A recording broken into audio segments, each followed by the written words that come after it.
આપ સર્વોને હેતપૂર્વક જય શ્રી સ્વામિનારાયણ। આજની સત્સંગ કથા વાર્તા નિજ મંદિર સાવરકુંડલા। આજની સત્સંગ કથા વાર્તા શ્રી હરિચરિત્ર ચિંતામણી ભાગ 1 સોરઠની ચરિત્ર કથા ભાગ 57। ગઈ કાલે આપને શ્રી હરિના દિવ્ય ચરિત્રો સાંભળ્યા। હવે તેમના આગળના ચરિત્રો ખૂબ જ હેતપૂર્વક સાંભળશું। એકવાર સદ્ગુરુ ગુણાતીતાનંદ સ્વામી જૂનાગઢની જૂની ધર્મશાળામાં સભા કરી બેઠા થકા ઉપદેશની વાતો કરતા હતા। તે સમયે ગામ ઉપલેટાવાળા પટેલ લાલાભાઈ કે જે સમાધિનિષ્ઠ હતા તે સભામાં આવી સ્વામીને દંડવત પ્રણામ કરીને બેઠા। પછી શણગાર આરતી થઈ ત્યારે સ્વામીના દર્શન કરવા જામનગરનો હરિભગત આવેલો તે ગોવો કડીઓ મનમાં ઘાટ કરતો હતો જે સ્વામી હંમેશા બીજાના કાંડા ઝાલીને મંદિર ઉપર દર્શને જાય છે, તો મારું કાંડું ઝાલે તો ઠીક।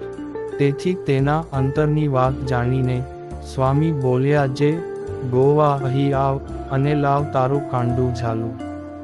પછી સ્વામી ગોવા કડિયાનું કાંડું પકડી મંદિર ઉપર પધાર્યા અને દર્શન કરી પાછા ગાદી ઉપર આવીને બેઠા। તે સમયે લાલાભાઈ એ પોતાના વ્યવહાર સંબંધી વાત ઉચ્ચારી ત્યારે સ્વામી કહે, વ્યવહાર ઓછો હોય તો ઓછું ખર્ચ કરવું। એ વખતે લાલાભાઈને માનવામાં ન આવ્યું। વળી વળતે દિવસે ઉપલેટા ગયા ને ત્યાં રાત્રે મહારાજે દર્શન દઈને ઠપકો દીધો, જે તમે સ્વામીના વચનમાં શંકા કરી ને તેનું કહ્યું માન્યા નહીં, પણ તે વાત સ્વામીના મનમાં રહીને અમે જ બોલ્યા હતા। માટે મોટા પુરુષોને પૂછવા જવું તો તે કહે તેમ કરવું। એટલું કહી શ્રીજી મહારાજ અંતર્ધાન થઈ ગયા। પછી લાલાભાઈ ફરી પાછા જૂનાગઢ આવ્યા ને સ્વામીને દંડવત પ્રણામ કરીને પગે લાગ્યા ને પ્રાર્થના કરીને બોલ્યા, જે હે સ્વામી, મારાથી તમારું વચન મનાનું નહીં, તે મને માફ કરજો। ને એક દિવસ રોકાઈને ઉપલેટા ગયા। એકવાર રઘુવીરજી મહારાજ જૂનાગઢ પધાર્યા અને રાધા રમણ દેવના દર્શન કરીને સભા મંડપની પાટ ઉપર બિરાજમાન થયા ને સ્વામી વિગેરે સહુ સંતો આવીને તેમને મળ્યા ને સત્સંગી સર્વે આચાર્યશ્રીને પગે લાગી ને ત્યાં બેઠા પછી પોતાના ઉતારે પધાર્યા ને ખીચડી તથા બાંટી બનાવીને જમ્યા। વળતે દિવસે સભામાં પાટ ઉપર આવીને બેઠા ને સહુ સંતો તથા હરિભક્તો પણ આવીને બેઠા।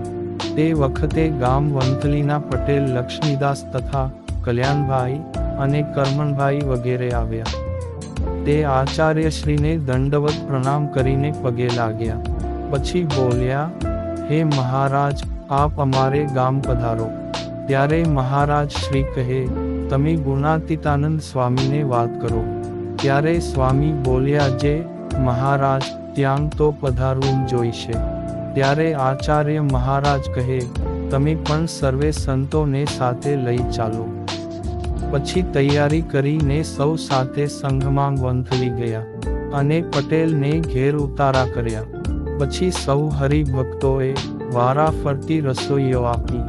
તે સંતો હરિભક્તો ભાવથી જમ્યા।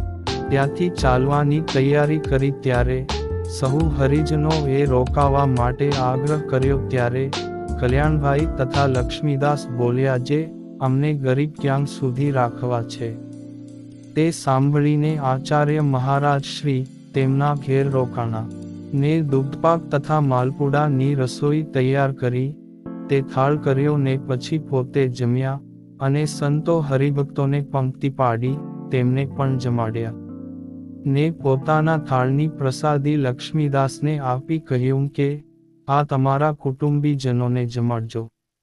પછી મહારાજ પોતાના ઉતારે પધાર્યા અને તેમનો દીકરો આચાર્યશ્રી પાસે આવીને પગે લાગ્યો ત્યારે મહારાજ શ્રીએ તેના ઉપર હાથ મેલીને આશીર્વાદ આપતા કહ્યું કે આ તમારા દીકરા ખૂબ જ બુદ્ધિવાળા થશે અને તમારા ગામની પટલાઈ પણ કરશે।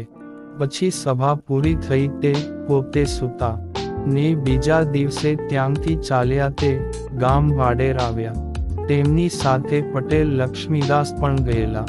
ત્યાં 2 દિવસ રોકાઈને મહારાજ શ્રીએ પટેલને કહ્યું કે હવે તમે પાછા જાઓ, ને અમારે ગણોદ તથા જાળિયા જવું છે. પછી તેઓ પાછા વંથલી આવ્યા, અને મહારાજ શ્રી આગળ વિચરણ માંગ્યા. ગામ પીપળક પાટીદાર સારા હરિભક્ત હતા. તેમના એક દીકરાને તીવ્ર વૈરાગ્ય થયો. તે ઘરેથી કોઈને પણ પૂછ્યા વગર વડતાલ ગયા, ત્યારે તેમના પિતા વડતાલ જઈને પાછા ઘેર તેડી લાવ્યા. એમ વખતો વખત કરે. પછી તેમના લગ્ન કરવાનું કહ્યું, ત્યારે છોકરાએ ના પાડી તો પણ તેના લગ્નનું નક્કી કરીને જાન જોડી પર ગામ ગયા. ને માંડવામાં ફેરા ફરતી વખતે 3 ફેરા પૂરા થયા ત્યારે અટક્યા. એટલે બ્રાહ્મણોએ 4થો ફેરો ફરવા કહ્યું, ત્યારે તેમને જવાબ આપ્યો કે હું આ 84ના ફેરાઓ ખૂબ જ ફર્યો છું, તે હવે મારે 4થો ફેરો નથી ફરવો. તેમ કહીને જોરાવરે ત્યાંથી ચાલી નીકળ્યા, ને કોઈ ના અટકાવ્યા પણ રોકાયા નહીં. પછી સૌ જાનના માણસોએ ઘેર આવીને ઠપકો આપ્યો, પણ પોતે કાંઈ બોલ્યો નહીં. પછી વૈશાખ માસમાં સારી પાકેલી કેરીનો ટોપલો માથે ઉપાડીને શ્રીજી મહારાજને જમાડવા લઈ ગયા, ને જમાડીને પછી ઘેર આવ્યા. એમ ઘણા વર્ષ સુધી મહારાજને કેરીઓ જમાડતા રહ્યા. પછી ઘર સંસારનો ત્યાગ કરી ગઢડા ગયા, ને મહારાજને પ્રાર્થના કરી કે મને સાધુ કરો. ત્યારે શ્રીજી મહારાજે તેમને દીક્ષા આપી સાધુ કર્યા, ને ભગવાન દાસજી નામ પાડ્યું, ને તેમને ગુણાતીતાનંદ સ્વામી પાસે જૂનાગઢ મોકલ્યા. ત્યારે તે જૂનાગઢ આવ્યા ને સ્વામી સાથે રહ્યા. પછી તેમને સ્વામીએ એક જોડીઓ સાધુ આપીને માળિયાનો બાગ સાચવવા માટે મોકલ્યા. તે ત્યાં માચડો કરીને રહ્યા. ને એક વખત ભગવાનદાસ સ્વામીને સંકલ્પ થયો કે બ્રહ્માજીને 4 મુખ છે, તે કેવા લાગતા હશે. ત્યારે બીજે દિવસે બ્રહ્માજી એ પોતે ત્યાં આવી સ્વામીને દર્શન દીધા. ત્યારે ભગવાન દાસજીએ પૂછ્યું, તમે કોણ છો? ત્યારે બ્રહ્માજીએ કહ્યું કે કાલે તમે સંકલ્પ કર્યો હતો, એટલે હું તમને દર્શન દેવા આવ્યો છું. પછી સ્વામી એ તેમને દંડવત પ્રણામ કર્યા, ને તેમને પોતાના 4 મુખના દર્શન કરાવ્યા. તેથી ભગવાનદાસજી ખૂબ જ રાજી થયા, ને પછી બ્રહ્માજી પોતાના સત્યલોકમાં ગયા. બીજા દિવસે રાત્રે બાગમાં એક દીપડો આવ્યો, ને માચડા નીચે આવીને સૂતો, ને હુંકારા કરવા માંડ્યો. ત્યારે ભગવાન દાસજીએ લાકડીનો ધોકો મારીને કહ્યું કે તું અહીં શું આવ્યો છે? જા, સીમમાં વયો જા. તે દીપડો તો ત્યાંથી ચાલ્યો ગયો. પછી ભગવાનદાસજી જૂનાગઢ આવ્યા. એ વખતે સદ્ગુરુ ગોપાળાનંદ સ્વામી જૂનાગઢ આવેલા. તે ભગવાન દાસજીએ સ્વામી પાસે આવીને કહ્યું કે હે સ્વામી, તમે સાધુની પંક્તિમાં રોટલા પીરસવા માટે આવો તો હું રોટલા ઘડું. ત્યારે સ્વામીએ હા પાડી. પછી એક સાધુએ લોટ બાંધી દીધો, ને પોતે રોટલા ઘડવા લાગ્યા. તે 200 રોટલા ઘડ્યા. પછી ઠાકોરજીને દાળ અને રોટલાનો થાળ ધરાવીને સૌ સંતોને જમવા માટે તેડાવ્યા, ને પંક્તિમાં પોતે પીરસીને જમાડ્યા. પછી હાથ પગ ધોઈને સભા મંડપમાં બેઠા, ને ત્યાં વચનામૃતની કથા કરી, ને પછી સભા પૂરી કરી સહુ પોત પોતાને આસને ગયા. આમ ભગવાનદાસજી ઘણા વર્ષ સુધી રાધા રમણ દેવની સેવા કરી, અને અંતે શ્રી હરિના ધામમાં ગયા. એકવાર ગામ છત્રાસાના દરબાર પાતાભાઈને સ્વપ્નમાં જમ દેખાણા, ને તેમની પાછળ દોડ્યા. ત્યારે દરબાર દોડતા દોડતા જૂનાગઢ ગયા, ને ઘણી જગ્યાઓમાં ફર્યા, પણ જમ પાછળ આવતા અટક્યા નહીં. પછી સ્વામિનારાયણ મંદિરના ઉગમને દરવાજે ઘંટ ફરતો હતો ત્યાં આવ્યા. ત્યારે જમ તેની પાછળ ત્યાં આવ્યા. એટલે દરબારે અંદર આવીને દરવાજો બંધ કરી દીધો. પછી સાધુની ધર્મશાળાના ચોકમાં ગયા. ત્યાં સદ્ગુરુ ગુણાતીતાનંદ સ્વામીને જોયા ને પાછું વળીને જોયું તો જમ હતા નહીં ને થોડીવાર પછી પાછા જમ દેખાણા ત્યારે દરબાર સ્વામીના પગ પાસે આવીને બેસી ગયા ને સ્વામીએ જમને ડારો દઈને કાઢી મૂક્યા. તે વખતે દરબારની આંખ ઉગડી કે બીજા વૈરાગીઓ કરતા આ સ્વામિનારાયણના સાધુ દૈવતવાળા છે. એમ વિચારતા હતા ત્યાં સપનું પૂરું થઈ ગયું ને પોતે જાગ્યા ને જોયું તો પોતાની પથારીમાં પડ્યા હતા ને પછી તેમણે નક્કી કર્યું કે હવે મારે જૂનાગઢ જઈને તેમના આશ્રિત થવું. પછી પોતે એક માણસને સાથે લઈ જૂનાગઢ આવ્યા ત્યારે તેણે ગોગડિયા બાવાની જગ્યા બતાવી, કારણ કે દરબાર પોતે કોઈ દિવસ જૂનાગઢ આવેલા નહીં. પણ દરબારે કહ્યું કે મેં જે સપનામાં જોઈ હતી તે આ જગ્યા નથી. પછી તે બીજી જગ્યામાં ગયા તો પણ ના કહી ને પછી ગોતતા ગોતતા આપના મંદિરના દરવાજા પાસે આવ્યા. ત્યાં ઘંટ ફરતો ભાળ્યો ત્યારે દરબાર કહે, આ જગ્યા ખરી. પછી મંદિરની અંદર ગયા. તે ધર્મશાળામાં સ્વામી ગાદી ઉપર બેઠા હતા. તેને પણ ઓળખી લીધા ને પોતાની સાથે આવેલા માણસને કહ્યું કે મને સપનામાં આ સાધુએ જમદૂતથી બચાવ્યો હતો. એમ કહીને સ્વામીને પગે લાગ્યા.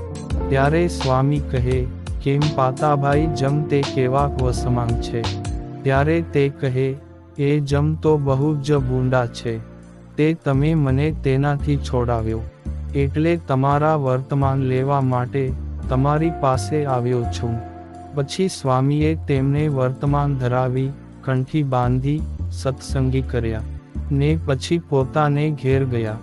ગામ આખોદરના હરિભક્ત બ્રાહ્મણને બહારવટિયાએ તલવારનો ઘા કરી મારી નાખ્યો. તે વાત પંચાળાના હરિભક્તોએ જૂનાગઢ આવીને સ્વામીને કરી. ત્યારે સ્વામીએ સંકલ્પ કર્યો જે આ તલવાર બ્રાહ્મણને મારવા સારું કરી હશે. તે ન હોય તો ઠીક. ત્યારથી જગતમાં તલવાર રખાતી સરકારે બંધ કરી ને ઘેર ઘેરથી બધાના હથિયારો લઈ લીધા હતા. વળી એકવાર સ્વામી વડતાલ સમયો કરવા જતા હતા ને રસ્તામાં એક બ્રાહ્મણ હરિભક્ત આવતો હતો. તેને કોઈ કાઠીએ કામઠીથી મારી નાખ્યો. તેથી તેના પેટમાં ઘા વાગ્યો ને કપડાં લોહી લુહાણ થઈ ગયેલા. તે વાત સ્વામીએ સાંભળી ત્યારે બોલ્યા, જે આ કામઠીઓ ભગવાને બ્રાહ્મણોને મારવા સારું જ બનાવી હશે. તે ન હોય તો ઠીક. ત્યારે સરકારે તે પણ બંધ કરાવી દીધી હતી. આમ ગુણાતીતાનંદ સ્વામી પોતે શ્રી હરિની ભજન ભક્તિથી સત્ય સંકલ્પનિષ્ઠ થયા હતા. એકવાર સદ્ગુરુ ગુણાતીતાનંદ સ્વામી જામનગર પધાર્યા. ત્યાં 5 દિવસ રોકાણા ત્યારે હરિજનોએ વિનંતી કરી જે, હે સ્વામી, અમારા ઘરે પધરામણી કરવા પધારો. ત્યારે સ્વામીએ હાં કહી. એટલે તે હરિભક્તે સ્વામી તથા બીજા સાધુઓને પોતાના ઘેરે પધરાવ્યા અને સંતોની પૂજા કરી ધોતિયા ઓઢાડ્યા ને દક્ષિણા માંગ સોનાની ઉત્તરી આપીને કહ્યું કે, હે સ્વામી, આ ઉત્તરી રણછોડરાયજીને ધરાવજો. ત્યારે સ્વામી બોલ્યા કે તમે રણછોડરાયજીને ઉત્તરી આપી તે શ્રીજી મહારાજ તમારા સૌની ડોકમાં ઉત્તરીઓ પહેરાવશે. એમ આશીર્વાદ દઈ ત્યાંથી ચાલ્યા તે ગામ અલૈયા થઈને મોડા પધાર્યા. ત્યાં 2 દિવસ રહ્યા ને ત્યાંથી ચાલ્યા તે રસ્તામાં ગામ મેળી આવ્યું ત્યારે સ્વામી બોલ્યા, જે આ ગામનું પાણી કોઈ પીશો નહીં. કારણ કે આ ગામમાં એક ખેડૂતે પોતાના એકના એક છોકરાને સત્સંગી થયો હોવાથી જોતર ગળે બાંધી મારી નાખ્યો હતો. તેથી તેના પાદરમાં થઈને આગળ ચાલ્યા તે રસ્તામાં ધુતાર પર ગામના પાદર નદી આવી. ત્યાં સહુ નાહ્યા ને પછી બાલમુકુમ દાસજી સ્વામી એ બાંટીઓ બનાવી તે સૌ ટીમણ કર્યા પછી ત્યાંથી કાલાવાડ તથા કંડોરડા અને ધોરાજી થઈ જૂનાગઢ પધાર્યા હતા. એક વખત શ્રીજી મહારાજ ગામ વાડેર પધાર્યા ને ધર્મશાળામાં ઉતારો કર્યો ને સાથે રહેલા સેવકોએ ગરમ પાણી કરી શ્રીહરિને સ્નાન કરાવ્યું.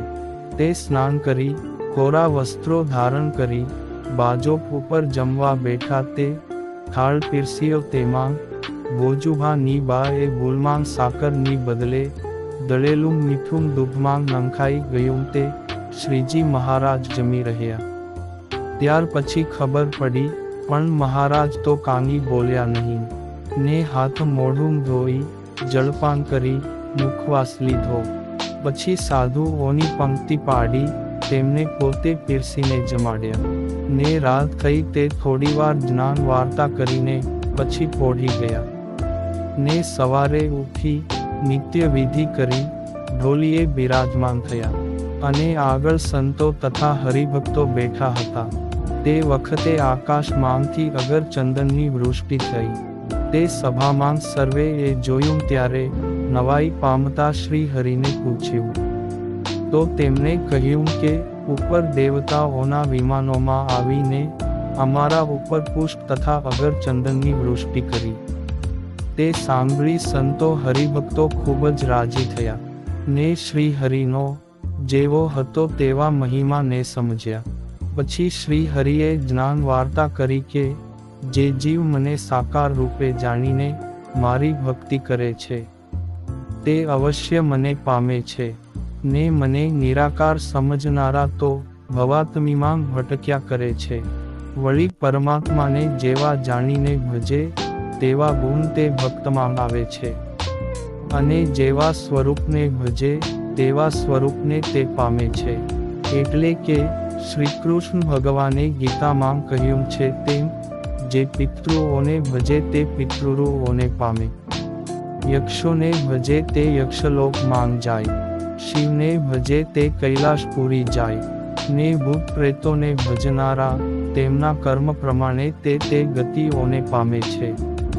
માટે સાધકે ઉપાસના તો માત્ર એક પરમાત્માની જ કરવી અને તેમને સાકાર જાણીને જ કરવી.